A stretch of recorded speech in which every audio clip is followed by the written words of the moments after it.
Hi Dominic, welcome, and I'm really glad to have you in this series of video. Can you please give me a bit of an introduction about you, what you're doing, what is your current role, anything that you're doing interesting at the moment?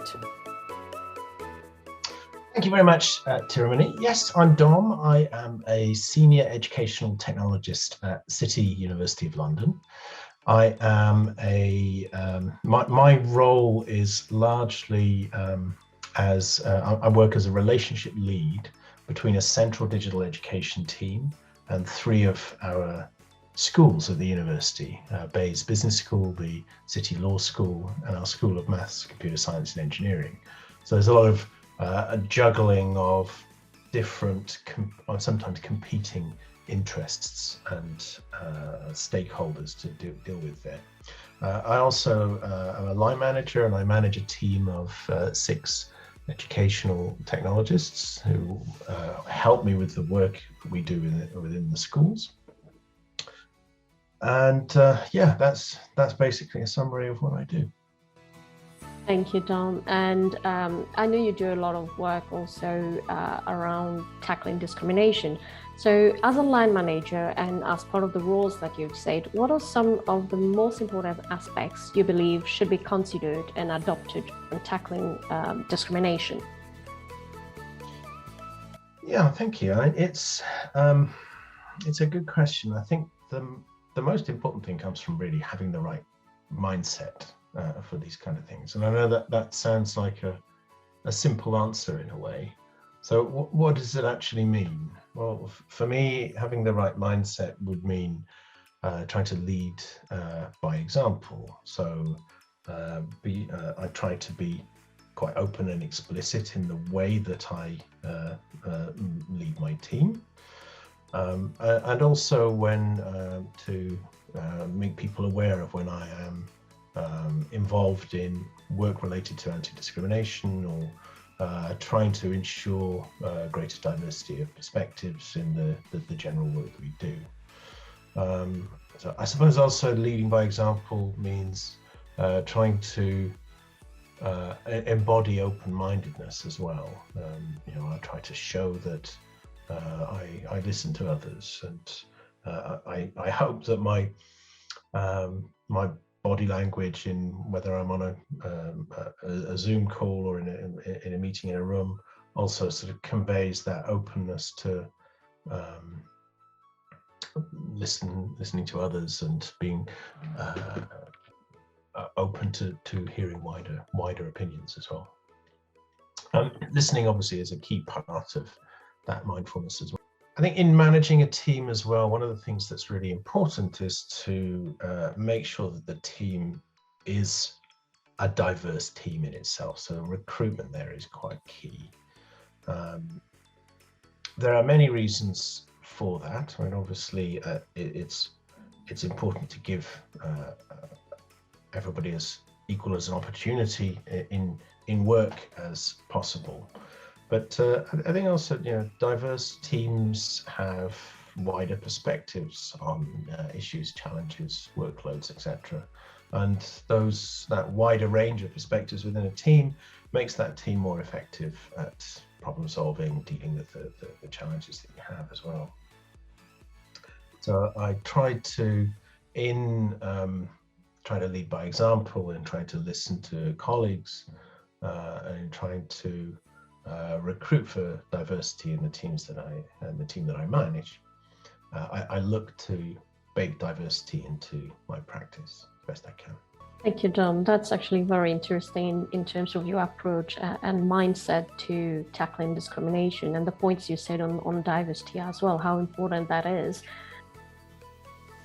Do you have you witnessed some live examples that you can share about how a change in mindset has brought significant changes towards reducing discrimination? Well, it's a tricky question to answer in some ways. I'm mindful that discrimination happens in many different contexts.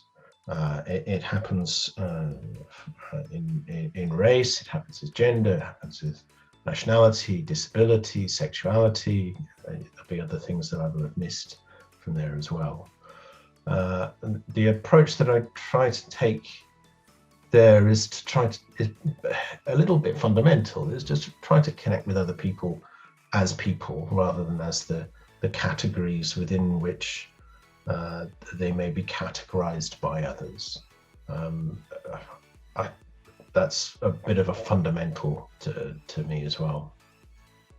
The listening to others as well is also something that I think helps me to tackle any unconscious biases that I might have. And it's a difficult term. I realize it's a contested term as well, the notion of unconscious bias. But really, you know, we all have things at the back of our minds that frame our thinking, that might come, that we maybe haven't challenged over the courses of our lifetime. So I find when I am presented with a situation where I may be, I may form a judgment or make an opinion, I try to pause and listen there first. In terms of your question, in terms of a lived example, I was reminded of a conversation that I had with a colleague elsewhere within the sector who is affected with cerebral palsy. And this was a context where we were both required to reach a professional judgment on something. I won't go into the specifics of it, but this colleague was open with me about his condition. And he told me that it was something that the beginning of our conversation, that he had often experienced challenges with other people who, because of his speech difficulties with them. So I took this mindset, this trying to take him as a person rather than as a category.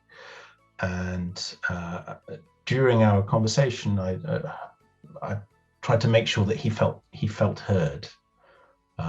We had an aim to reach this professional judgment on something, but I also wanted to make sure that in the course of that conversation that he felt heard as part of that. And this is something that he commented on at the end of our conversation, that he found that very, very helpful, and that it's something that he kind of struggled with connecting with other people on that point in the past. So I hope that made some effort towards reducing a bit of, as you say, small steps, reducing a small step in discrimination with this individual. Thank you, Dom, and thank you for actually highlighting the 9 protected categories and how you see humaneness rather than putting people in boxes, and also the example you've given of an ex-colleague. Have you, by following these mindset, like you said, lead by example, listen to colleague, recruit diverse team, and trying to make diversity into practice, have you witnessed any negative outcomes, potentially maybe people who misunderstood what you were trying to do? And what was the learning from that experience, and what do you think you will do differently next time? Yeah, that's an interesting question. I've experienced negative outcomes in the workplace, as I'm sure we all have. However, I think my privilege shields me from witnessing some negative outcomes that others in some of the categories I listed earlier may be more likely to experience. I'm white, I'm male, I'm middle-aged, I'm middle class, and these all largely, I'm aware that these conditions, circumstances sort of shield me somewhat from other kinds of negative outcomes. However, I'm still very aware that others experience them. So what I'm trying to do is to listen to others and hear of their experiences of racism, for example, that colleagues of color have experienced, particularly within the last 2 years. I know that it's it's been there before for people, but there has been a much greater spotlight on it in the last couple of years, which has afforded me a greater opportunity to listen.